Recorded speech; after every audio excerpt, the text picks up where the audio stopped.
Bioscope 20ലേക്ക് സ്വാഗതം. ഇന്ന് cultural മീഡിയയെക്കുറിച്ചാണ് സംസാരിക്കാൻ പോകുന്നത്. പ്ലാന്റ് ടിഷ്യൂ കൾച്ചറിൽ വളരെ ഇമ്പോർട്ടൻ്റ് ആയിട്ടുള്ള ഒന്നാണ് കൾച്ചറൽ മീഡിയ. അതായത് നമ്മളെടുക്കുന്ന എക്സ്പ്ലാന്റുകളെ കൾച്ചർ ചെയ്യുന്നത് കൾച്ചറൽ മീഡിയയിലാണ്. ഇവിടെ നമ്മൾ റൂട്ടിൽ നിന്നിട്ടും ഷൂട്ടിൽ നിന്നിട്ടും അതുപോലെ തന്നെ മെരിസ്റ്റം, എംബ്രിയോ തുടങ്ങിയ എല്ലാവിധ പാർട്സിൽ നിന്നിട്ടും പുതിയ പ്ലാന്റ്സിന് ഉണ്ടാക്കിയെടുക്കും. അപ്പോൾ ഇങ്ങനെയുള്ള പ്ലാന്റ്സിൽ നിന്ന് എന്തായാലും നാച്ചുറലി പ്ലാന്റ് ഉണ്ടാവില്ല. അപ്പോൾ അതിനെ വളർത്താനായിട്ട് നമുക്കൊരു കണ്ടീഷൻ, ഒരു മീഡിയ ആവശ്യമാണ്. അപ്പോൾ ഈ ചെടികളെ അല്ലെങ്കിൽ ഈ എടുത്ത ഭാഗത്തെ വളർത്തി ഒരു പ്ലാന്റാക്കി മാറ്റുന്നതിന് നമ്മൾ കൾച്ചറൽ മീഡിയയാണ് യൂസ് ചെയ്യുന്നത്. എന്താണ് culture medium? Cultural medium is a nutrient-rich substance used in plant tissue culture to support the growth, development and differentiation of plant cells, tissues or organs under sterile condition.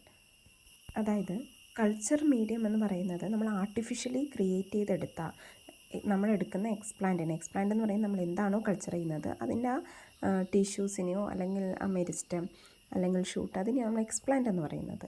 അപ്പോൾ ഈ എക്സ്പ്ലാന്റിനെ ഈ nutrient മീഡിയത്തിലിട്ട് നമ്മൾ വളർത്തിയെടുക്കുകയാണ്. അപ്പോൾ ഈ nutrient മീഡിയത്തിനകത്ത് water, mineral salt, vitamins, carbon source and growth regulators പോലുള്ള സാധനങ്ങൾ, അതായത് ഒരു പ്ലാന്റിൻ്റെ ഗ്രോത്തിനെ പ്രൊമോട്ട് ചെയ്യാൻ ആവശ്യമായിട്ടുള്ള എല്ലാ ഘടകങ്ങളും അടങ്ങിയിട്ടുണ്ടാവും. അത് ലബോറട്ടറി കണ്ടീഷനിലിട്ട് നമ്മൾ അസെപ്റ്റിക് ആയിട്ടുള്ള കണ്ടീഷൻ, സ്റ്റെറൈൽ ആയിട്ടുള്ള കണ്ടീഷനിലാണ് വളർത്തിയെടുക്കുന്നത്. ഇനി കൾച്ചർ മീഡിയത്തിൻ്റെ ഫങ്ഷൻസ് നോക്കാം. ഇത് ഒരു പ്ലാന്റ് ഗ്രോത്തിനെ പ്രൊമോട്ട് ചെയ്യാൻ ആവശ്യമായിട്ടുള്ള എസെൻഷ്യൽ ന്യൂട്രിയൻസ് പ്രൊവൈഡ് ചെയ്യുന്നുണ്ട്, എനർജി സോഴ്സ് പ്രൊവൈഡ് ചെയ്യുന്നുണ്ട്, മെയിനായിട്ട് സുക്രോസ്.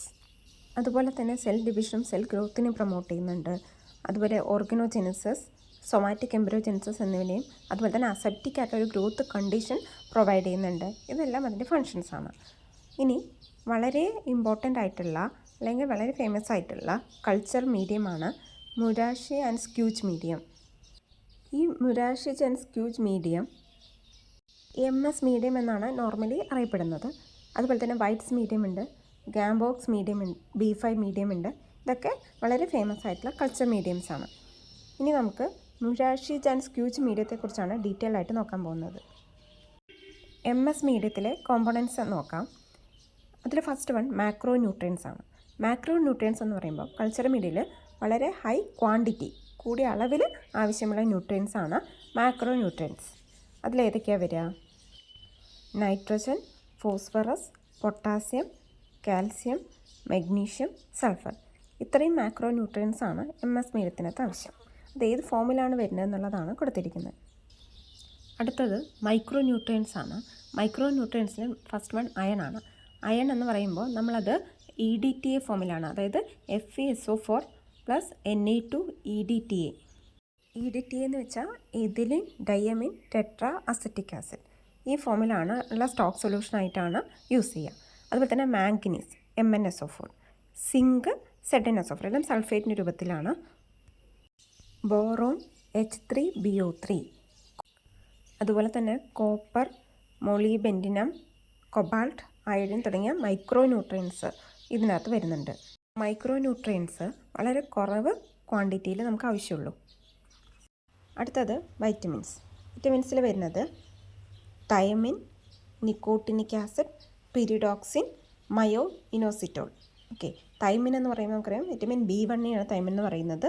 പിന്നെ പിരിഡോക്സിൻ ആണെങ്കിൽ വിറ്റമിൻ B6 എന്നാണ് പറയുന്നത്. ഓക്കെ, ഇത്രയും വൈറ്റമിൻസ് അവിടെ നമ്മൾ ഉപയോഗിക്കുന്നുണ്ട്. അടുത്തത് കാർബൺ സോഴ്സായിട്ട് സൂക്രോസ്, മെയിൻലി സൂക്രോസാണ് ഉപയോഗിക്കുന്നത്. 3% സൂക്രോസ് ഉപയോഗിക്കും. അടുത്തത് പ്ലാന്റ് ഗ്രോത്ത് റെഗുലേറ്റേഴ്സ്, അതായത് പ്ലാന്റ് ഗ്രോത്ത് പ്രൊമോട്ട് ചെയ്യുന്ന ഏതൊക്കെ ഹോർമോൺസാണ്?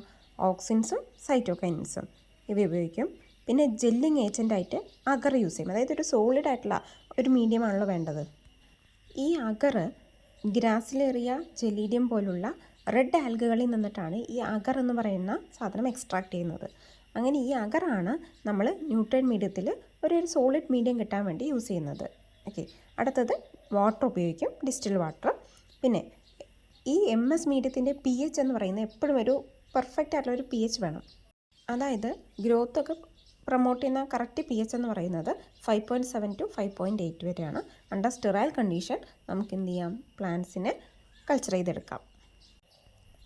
MS മീഡിയ മനസ്സിലായെന്ന് വിചാരിക്കുന്നു. ഈ ക്ലാസ് ലൈക്ക് ചെയ്യുക, ഷെയർ ചെയ്യുക, സബ്സ്ക്രൈബ് ചെയ്യുക. Thank you.